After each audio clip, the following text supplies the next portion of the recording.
Hey guys, Hassan, I'm back at it once again with a brand new video for you, and welcome to something I haven't done in a really long time. An actual Formula 1 race review. I don't think I've done one of these since Bahrain, I think. It's just the unfortunate circumstances of my laptop's breaking and not being able to make videos coincided with a couple of races and whatnot. Well, when I say a couple, more like 4 or 5, but I'm sure we'll move past that. But yeah, we just finished watching the Belgian Grand Prix, and wow, what can I say? It was a very dominant win for Sebastian Vettel around Spa-Francorchamps. I think that's the biggest winning margin of the season so far, winning by 16.8 seconds.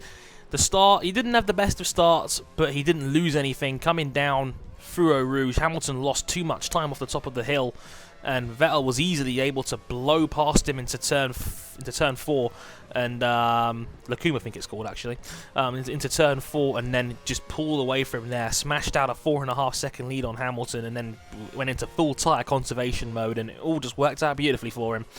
Led almost every racing lap,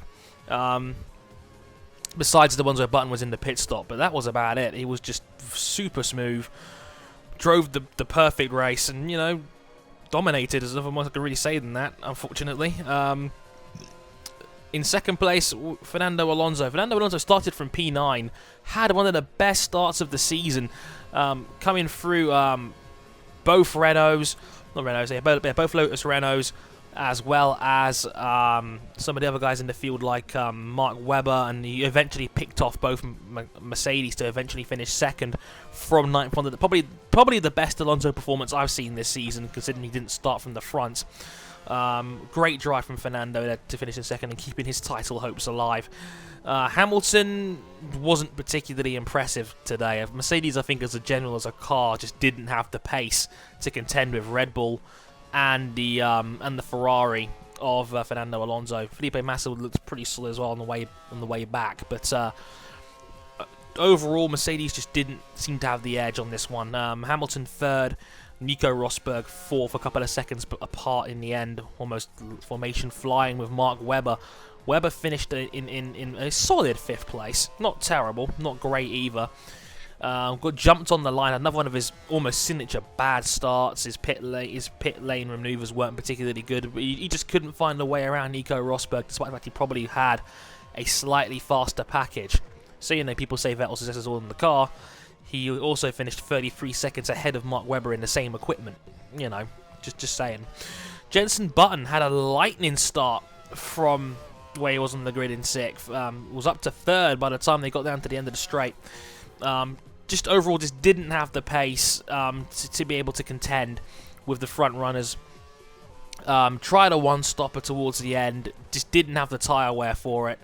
According to McLaren, the tyre degradation actually got slightly worse over the course of the Grand Prix, and as a result, the two-stopper put Button down into a safe and solid 6th place. Also had the second fastest lap of the race. It was the only one of only 3 drivers that was in the 50s as a lap time towards the end as well. But 6th for Button has very solid points given McLaren's situation. They now overtake Force India in the Constructors' Championship. Felipe Massa in 7th, didn't get off to the best of starts, fell down to 12th or 13th, but came on strong towards the end. Showed solid pace the whole way through to finish in 7th. Romain Grosjean in 8th, tried the one-stopper, didn't really work. Adrian Sittel in 9th, solid result from him from 12th for Force India.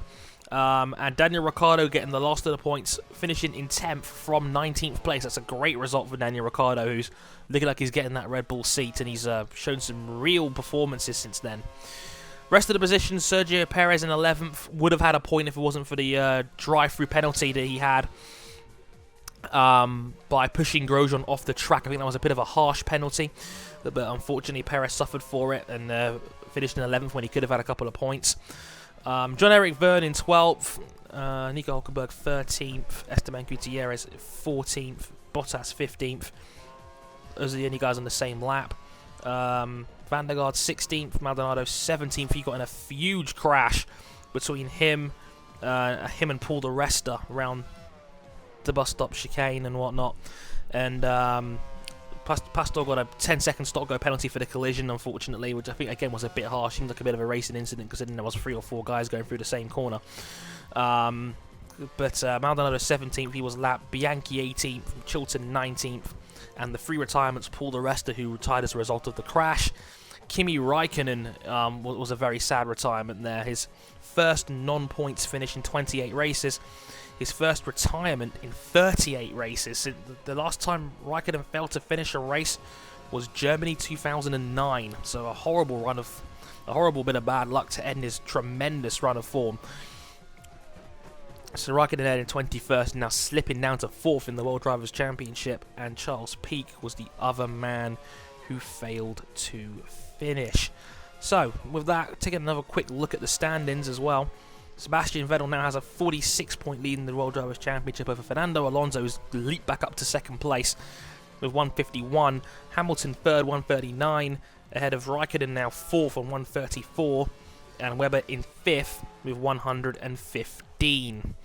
In the Constructors' Championship, Red Bull now have a 77-point lead over Mercedes, 312 to 235. They're 17 points ahead of Ferrari on 218, who themselves are 31 points ahead of Lotus on 187. And like I said, McLaren now overtake Force India in the battle for 5th, 65 to 61. Anyway, I'd love to hear your thoughts on the Belgian Grand Prix. I'd love to hear what you guys have to say, as always, because you guys are always, excellent for that kind of thing.